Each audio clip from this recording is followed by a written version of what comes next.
Take your pants off right now, or I'm gonna pull the trigger! Expectations and the artistic process make curious bedfellows. Pressure both from on high and within can lead to inspired reinvention, mastering your medium with practice, or In mathematics, it's known as regression towards the mean. An artist breaks through to the mainstream with a strong statement of intent, only to catastrophically miss the mark with their follow-up. We've seen bands divided, books decried, and films thrown to the wolves as the initial spark of acclaim ignites a torrent of disappointed admirers. Turn it off! Michael Cimino went from The Deer Hunter to whatever Heaven's Gate is trying to be. Vincent Gallo's Buffalo 66 was practically wiped from memory by the stain of the Brown Bunny, and the humid horrors of Deliverance somehow led to Zardoz.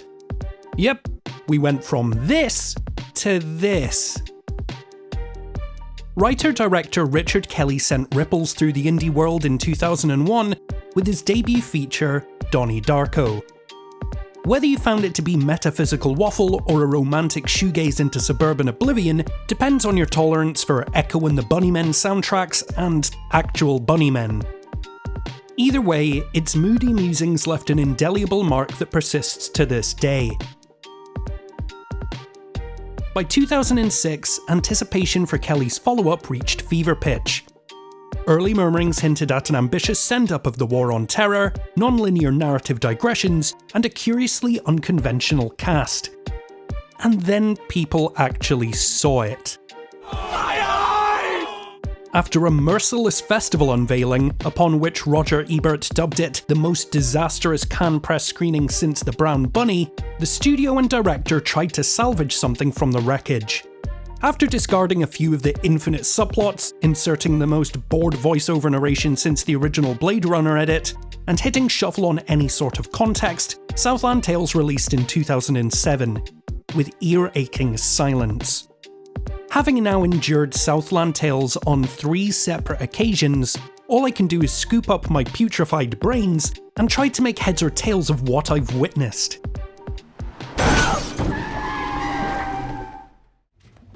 Get the fuck out of my ice cream truck, you Cro-Magnon bitch. Like pouring milk into a glass of orange juice, Southland Tales is an incompatible blend of subjects, styles, and floundering attempts at self-importance. Over the course of 2+ hours, we follow an amnesiac actor who may or may not have written a prophetic screenplay foretelling the end of the world, a sex worker turned influencer, ensnared in blackmail, political double-dealings, and the woes of trying to launch a lifestyle brand, a police officer and his twin brother / clone / past and future self, and a smattering of supposedly interconnected plots between all these folks. Following any of this isn't for the faint-hearted. I'd go so far as to argue it's not for anyone who isn't willing to scour wikis, subreddits, and ending explained videos until your eyes fall out. I get the gist, the general idea of where it starts and ends, but beyond that, expect a whole lot of exhausting tail chasing in the hopes of catching a whiff of the faintest clue. When it comes to the weird world of headfuck cinema, understanding isn't the key to enjoyment. It's as much about drifting out on a wave of peculiarities and surrendering to blissful ignorance by putting trust in the art and the artist. Take the none more Lynchian Mulholland Drive for example. You can try to follow the dream logic of obfuscated clues, or rest easy in the scattered puzzle of fame and misfortune. What we have with the film of Southland Tales is a code without a cipher, taunting those who attempt to crack it. I specify the film because there are some solutions to all the insufferable nothingness, but it's gonna cost you time and money after the fact. In limp defense of what amounts to a handbag full of spaghetti masquerading as a conspiratorial caper, fans are quick to point out that some of the elusive answers lie in the form of a prequel trilogy of graphic novels. That's right, this film demands you undertake a convoluted extra credit assignment if you have any hope of understanding it. We've had this book analysed. It reads like the ramblings of a drugged horse. If a singular work cannot stand on its own without the absorption of 3 books to even begin to make sense of its esoteric mumblings, it has failed. Just consider how ludicrous it is to throw Southland Tales the life preserver of "you'd get it if you'd read this series of books" and apply that justification to any other film. Imagine you had to read the Silmarillion to watch The Fellowship of the Ring. Remember how angry everyone was when The Devil Inside ended with a website URL?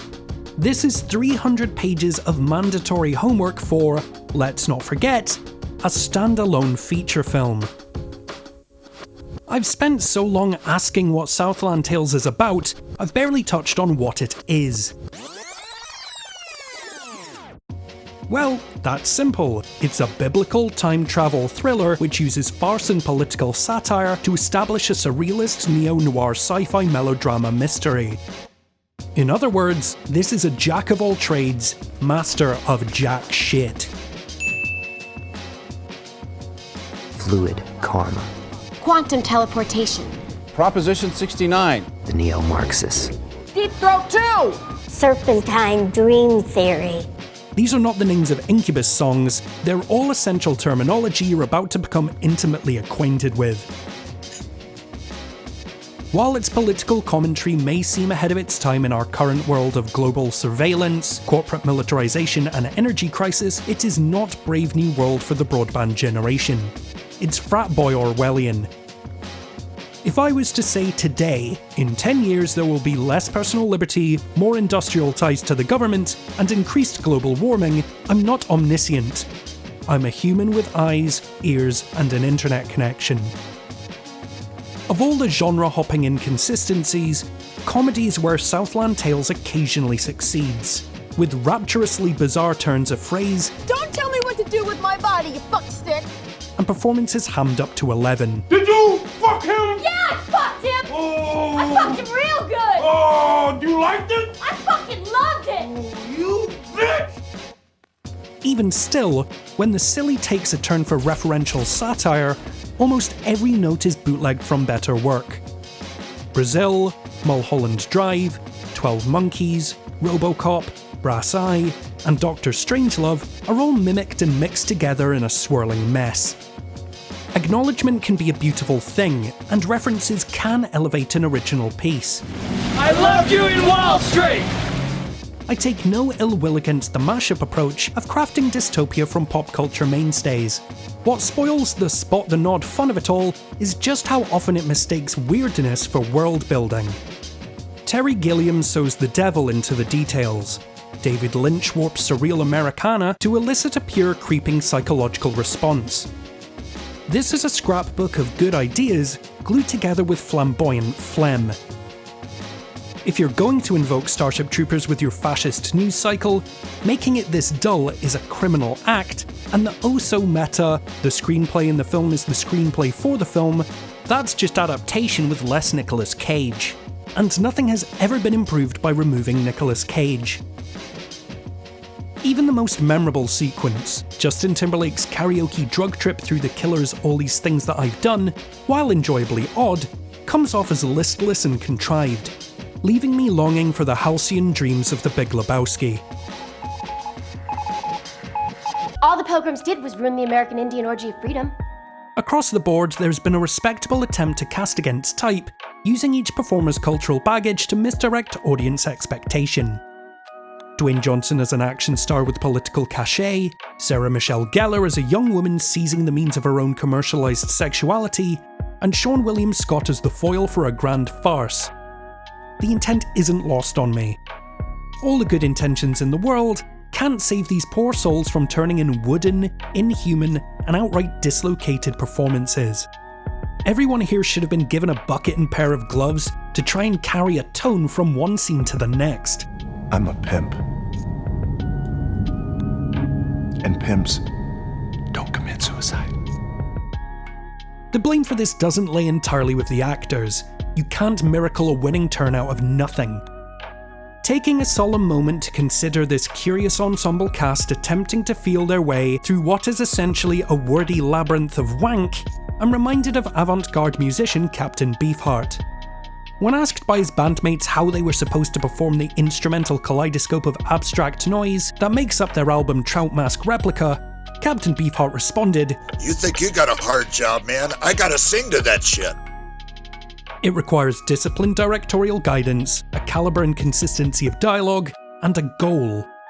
What we get is a dress rehearsal of a rough draft where any sense of direction is absent.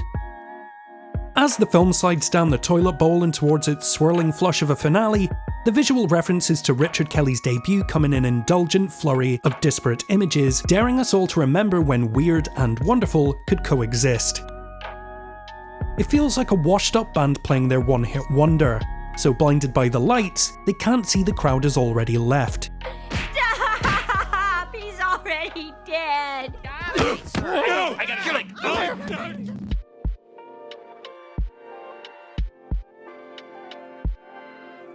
Not long ago, I was watching the scatterbrained, intermittently interesting Under the Silver Lake, and wondering whether or not it would go down as the new Southland Tales, collapsing to the mat in the second round after running away with the first. Fortunately, it isn't. I have a lot of issues with that film, none of which I'll bore you with here, but for every miscalculation and uncomfortable aside, there's enough flair, thought, and artistry pulsing through every beat to carry even the most indifferent to its conclusion. Southland Tales, like many derided works that burned up under public scrutiny, has developed an ardent, passionate fanbase. Emerging from the ooze of great failures comes cult status, reappraisals, and pontifications from the counterculture. A few critics have made compelling, richly detailed accounts of their love for this patchwork in an admirable attempt to find virtue amongst its vices. Other fresh takes seem to be baseless acts of insincere contrarianism. How brave a film must be to reject such trite conventions as pacing, tone, character development, narrative sense, or any reason to watch it. Sometimes the promise of a project and the ambition it puts out into the world is enough to see us through the rough patches. When it comes to Southland Tales, all I see is the salted earth of abject failure.